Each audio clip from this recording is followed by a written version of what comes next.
ஒரு ஊரில் ஒரு மன்னர் இருந்தார். அவர் பக்கத்து தேசத்து மேலே படையெடுக்கணும்னு நினச்சிக்கிட்டு இருந்தார். அதையும் தன்னுடைய நாட்டோட சேர்த்துக்கணுங்கிற ஆசை. எப்போ படையெடுக்கலாம்னு யோசிச்சுக்கிட்டு இருந்தார். இப்படி யோசிச்சுக்கிட்டு இருந்த சமயத்தில் ஒரு பெரியவர் அவரை தேடிட்டு வந்தார். அவர் அடிக்கடி வருவார், அவர்கிட்ட பேசிக்கிட்டு இருப்பார். இப்போவும் அப்படி தான் வந்தார். என்ன மன்னா யோசனைன்னாரு. இவர் தன்னுடைய யோசனையை சொன்னார். இந்த சமயத்தில் மன்னருக்கு தாகம் எடுத்தது, தண்ணி குடிக்கணும் போல இருந்தது.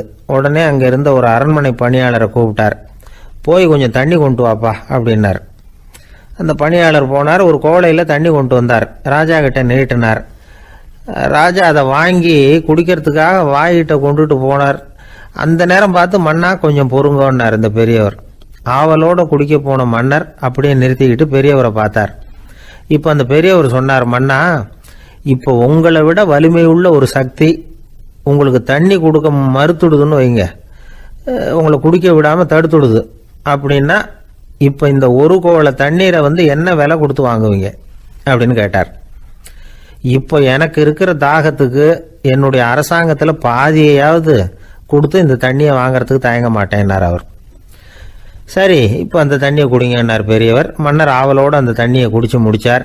அதுக்கப்புறம் கொஞ்ச நேரம் தன்னுடைய படையெடுப்பை பற்றி சொல்லிக்கிட்டு இருந்தார். கொஞ்ச நேரம் கழித்து மறுபடியும் இந்த பெரியவர் கேட்டார், மன்னா, இப்போ நீங்கள் ஒரு கோவலை தண்ணீரை குடித்து முடிச்சுட்டீங்க. இப்போ அந்த தண்ணீர் உங்கள் உடம்பை விட்டு வெளியில் வரக்கூடிய பாதை அடப்பட்டு போச்சு அப்படின்னு வச்சுங்க, அதை வெளியேற்றுவதற்காக நீங்கள் எவ்வளவு செலவழிப்பீங்க அப்படின்னு கேட்டார். மன்னர் யோசனை பண்ணார். அப்படி ஒரு நிலைமை ஏற்பட்டு போச்சுன்னா என்னுடைய அரசாங்கம் பூராவையும் அதுக்கு ஈடாக தர்றதுக்கு கூட தயங்க மாட்டேன்னார். இப்போ அந்த பெரியவர் சொன்னார், எந்த அரசாங்கத்தின் மதிப்பு ஒரு கோவலை தண்ணீர் அளவுக்கு கூட இல்லையோ அந்த அரசாங்கத்தை அடையணுங்கிற பேராசையில் மனிதர்கள் தங்களுடைய சகோதரர்கள் கூடவே சண்டை போட்டுக்கிறாங்களே, அதில் ஏதாவது அர்த்தம் இருக்குதா அப்படின்னாராம். மன்னருக்கு இப்போ தான் அர்த்தம் புரிஞ்சுதான். மனசில் தெளிவு உண்டாச்சு. தன் மனசுக்குள்ளே உண்டான வெறியை விரட்டி அடிச்சு விட்டார். அதுக்கப்புறம் நிம்மதியாக ஆட்சி புரிஞ்சார். இப்படி ஒரு கதை. உயிருக்கு என்ன விலை கொஞ்சம் யோசனை பண்ணி பாருங்கள். ஆனால் அது இப்போ எவ்வளோ மலிவாக போயிட்டுது, அதையும் யோசனை பண்ணி பாருங்களேன். ஆசை பேராசையாக மாறுது, அப்புறம் அது வெறியாக ஆகுது, அதுக்கப்புறம் பைத்தியம் பிடிக்குது. இந்த காலத்து மனிதர்களுக்கு 2 விதமான பைத்தியம் பிடிச்சிருக்கிறதாக ஒரு பெரியவர் சொல்கிறார். ஒன்று பணம், இன்னொன்று அதிகாரம். இதெல்லாம் எவ்வளவு காலத்துக்கு நீடிக்கும்? ஒரு சர்வாதிகார நாட்டில் 3 பேர் ஜெயிலில் இருட்டு அறையில் பேசிக்கிட்டு இருக்கிறாங்க.